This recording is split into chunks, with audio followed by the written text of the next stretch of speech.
Okay, so I'm going to run through this review pretty quickly, but remember that you can slow it down if you would like, which I actually highly recommend because I talk fast and because I'm going to be going through it on purpose pretty quickly since you can slow it down.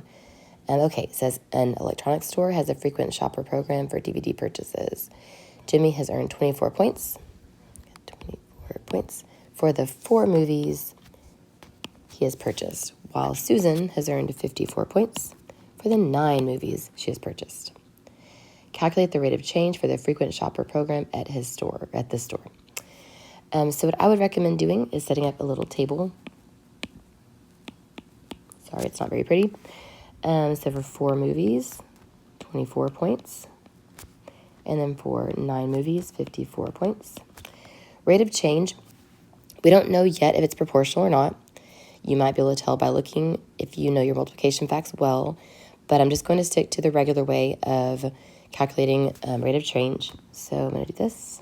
Change in y over change in x. From 24 to 54 is adding 30. From 4 to 9 is adding 5. So I put change in y over change in x. 3 divided by 5 is 6. So it's 6 points per movie. And then it asks us, is it proportional? Well, since I didn't know that before, I did it this way. But if you want to know if it's proportional, remember that it's y over x. We simply put all the y's over x's so that we know if it's the same number, then it is proportional. So 24 over 4, well, 24 divided by 4 is 6. So let's try 54 over 9. That is also 6. So yes, it is proportional because the rate of change is also the equivalent to the ratio of y over x, meaning that we can simply multiply what we get we can multiply each x value to get our y value. It says use the rate of change to write an equation that represents the situation. Well, since we are multiplying basically 6 times every movie to get our total points, it is going to be y equals, and it's going to be 6x, showing that we are simply multiplying by 6 because it is proportional. We're not adding any additional points for anything or subtracting any. Using the equation, create a table and graph. So for x, I'm just going to fill in 0, 1, 2, 3, 4. You could do that, or I would always start with 0, but you can skip, like you do 0, 2, 4, 6, 8. You can do whichever one you want, but I just kind of stick to 0 through 4. So for 0 movies, that would be 0 points. For 1 movie, that'd be 6 points. For 2 movies, 2 times 6 is 12. 3 times 6, 3 movies would be 18. And then 6 times 4 would be 24. It says predict how many points you will earn if you purchase 14 movies in 1 year. Well, my equation is y equals 6x. So for 14 movies, I fill in 14 for x. So 6 times 14. If I remember correctly, I think it was 84.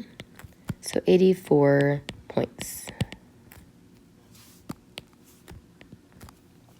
To do our graph, a few things we need to do is label the origin, 0, and label our x-axis and our y-axis.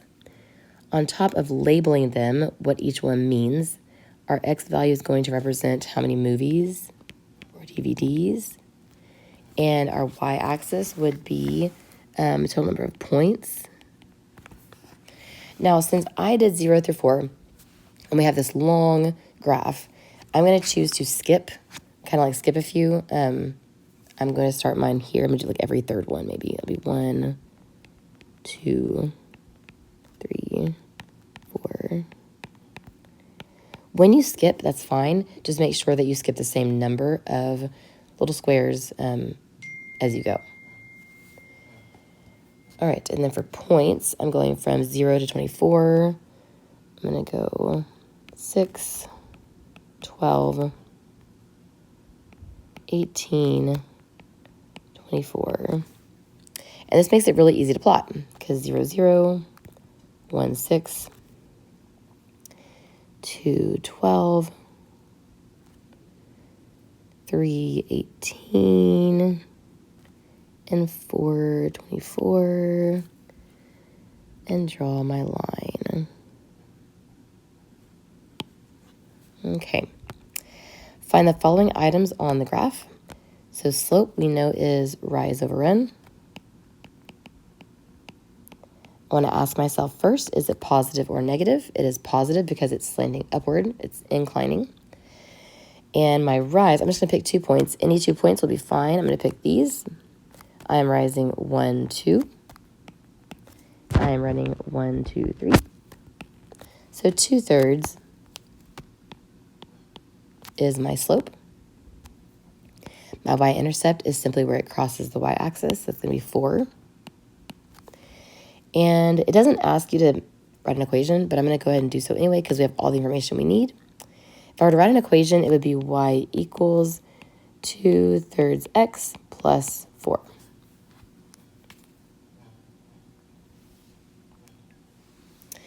All right, number 3, my slope, again, it is rise over run.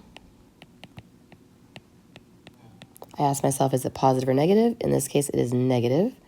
So I'm going to put my negative sign first so I don't forget. I'm going to pick 2 points. I'm rising 1, 2. My run is 1. And I cannot leave it like that. I'm going to do 2 divided by 1. And it's going to be negative. So negative 2 is my slope. My y-intercept is where it crosses the y-axis. That's going to be negative 2. And if I were to write an equation, it would be y equals negative 2x minus 2. Find the slope of the line through the given points. I'm going to use my formula, y2 minus y1 over x2 minus x1. As I've shown you before, my favorite way to do this is to just go ahead and label x, y, x, y. And I'm going to do 1, 1, 2, 2. So y2 is 5, and then minus is a negative 3. So 5 minus negative 3 over 3 minus negative 1. You can use Desmos just like that, or if you know that subtracting a negative is the same thing as adding, 5 minus negative 3 is the same thing as 5 plus 3, which is 8. 3 minus negative 1, same thing as 3 plus 1, which is 4. And 8 divided by 4 is 2. So my slope is 2 on that one. Letter B, y2 minus y1 over x2 minus x1. Label x, y, x, y, and 1, 1, 2, 2. So it'll be 0 minus negative 6 and 1 minus negative 2. So it'll be 0 plus 6 and 1 plus 2. And 6 divided by 3 is 2. Remember, at any point, you can slow this down, pause it, whatever you need. Casey keeps track of the money in her savings account using this table. We've got amount of money, and then how many months has passed. Is Casey withdrawing or depositing money each month? Well, the money is going up, so she's definitely depositing. It says, what is the rate of change for her bank account? It says I have, let's see, I'll do this. 89 to 121. 121 minus 89, 89.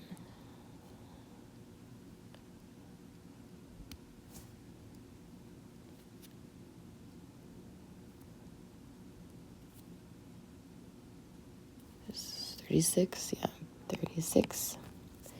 And then from 4 to 6 is 2. So remember, it's change in y over change in x, so 36 over 2, which is 18. So the rate of change is $18 per month.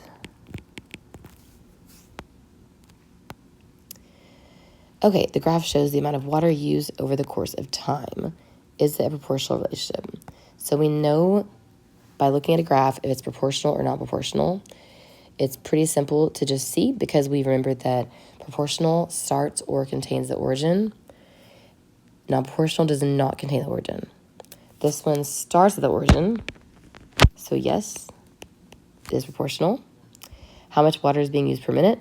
Well, I'm just going to use this point, the origin, in this. My rise is 10. My run is 2. 10 divided by 2 is 5. So it's 5 gallons per minute. The next one, is it proportional? No. It does not contain the origin here. Okay. How many inches is the diameter growing per year? So one thing we discovered in class together is that the points that they created are really not the most sufficient to use to calculate the slope here. I decided to just use the ones that go through like a corner of the squares. I'm going to use these two. They're still on the line, so you can still use them. And I'm going to also label the lines that they do not have labeled. So between 0 and 8, this will be 4. Between 8 and 16, this would be 12. And we really don't need the others. So still do rise over run. My rise is 4. My run is 10. And if I reduce that, it'd be 2/5. Sometimes people like to do decimals instead. That'd be 0.4. So it's 2/5 or 0.4 inches per year.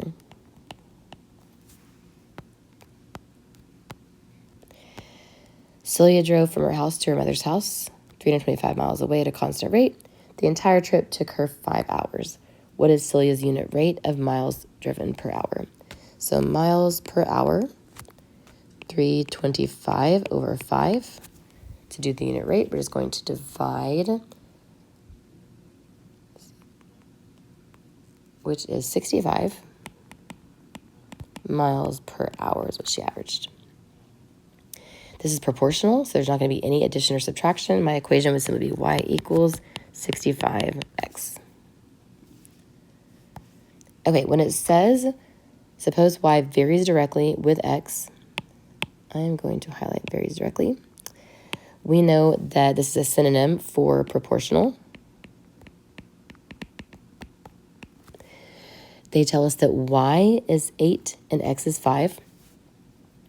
To write an equation, we need to find k. If you remember the equation we use, or the formula that we use, y equals kx. It's kind of the same thing as y equals mx. There's no b.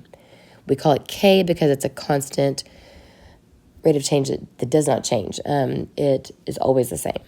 So to find k, we would do y over x, which is 8 over 5. You can either leave it like that, or if you decided to change it to a decimal, that would be 1.6 if you divided. I'm going to stick with using, actually it doesn't really matter. So y equals 8/5 x or y equals 1.6x. Either one of those would work as the equation. We're going to find the value of y when x is 15.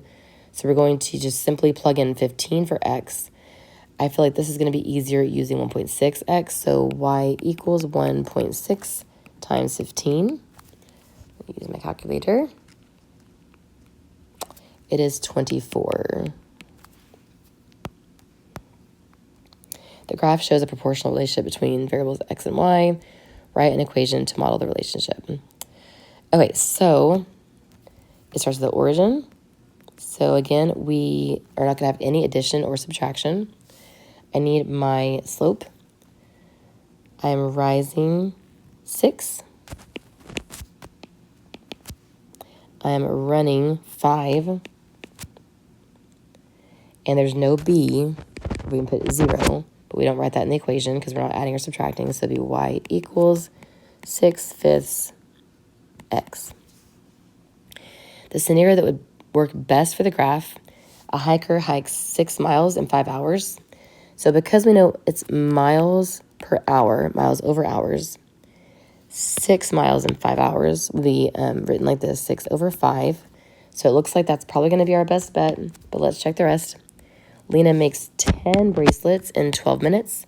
So if I did bracelets over minutes, that would be 10 over 12, which reduces to 5/6, not 6/5. Patrick starts with $5 and gains $6 per hour. Well, we know that's non-proportional because they started with 5, meaning we'd be adding 5 to the like what they made, $6 per hour. And this is a proportional relationship, not non. And we know that A fit this scenario, so D is wrong as well. So letter A. Okay. We're going to write an equation that models the savings that Narita earns based on how many hours she worked. Let's see, we've got, I'm just going to use this and this. Okay, so we need slope. I'm going up 36 and across 4, which is 9. There is no adding or subtracting because it starts at the origin. So it'd be y equals 9x. At this rate, if Narita works for 9 hours, how much money will she earn? So y equals 9 times 9, which is 81. The distance a family has driven varies directly with the number of hours they have been on the road. If a family has driven 560 miles for a total of 8 hours, at what constant speed are they traveling? Okay, so again, miles per hour, 560 over 8. Just divide. And it is 70 miles per hour. All right, so we're going to graph these equations and decide if they're proportional or non-proportional. Well, we can tell by just looking at the equations if they're proportional or non-proportional. Number 19, we know is proportional because it has no addition or subtraction. It says y equals negative 3x. I like to go ahead and label my slope and my y-intercept. Y-intercept is 0 because it is proportional. My slope is negative 3, but I have to put that over 1 in order to best graph my points. So I'm going to graph at the origin, so it's proportional. And it's negative, so it's going to be slanting downward. And I go down 3 to the right one, or I can go up 3 into the left one.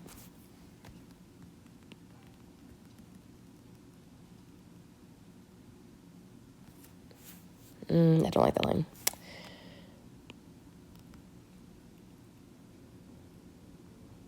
It's a little better. Okay, doesn't have to be perfect.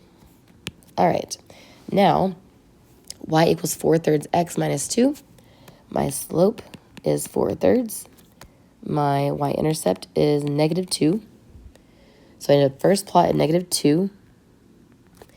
And it's positive, so it needs to slant upward, right? So I'm going to go up 4 and then over 3. Or I can go down 4 and to the left 3.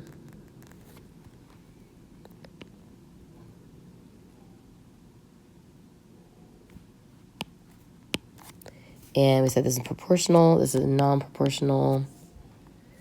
Number 21. My slope here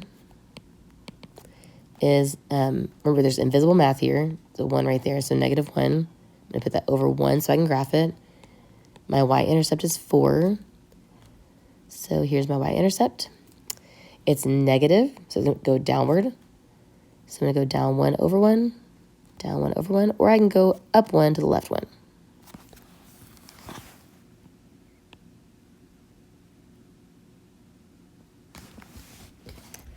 And since it has addition and it does not start at the origin, it is non-proportional. All right, so they gave kind of some easy ones on this one. To decide whether the tables are proportional or non-proportional. Well, normally you'd have to kind of calculate like what y is when x is 0, but they give it to us here. For proportional, we know it contains the origin. So this first one, 22, it has the origin, so it is proportional.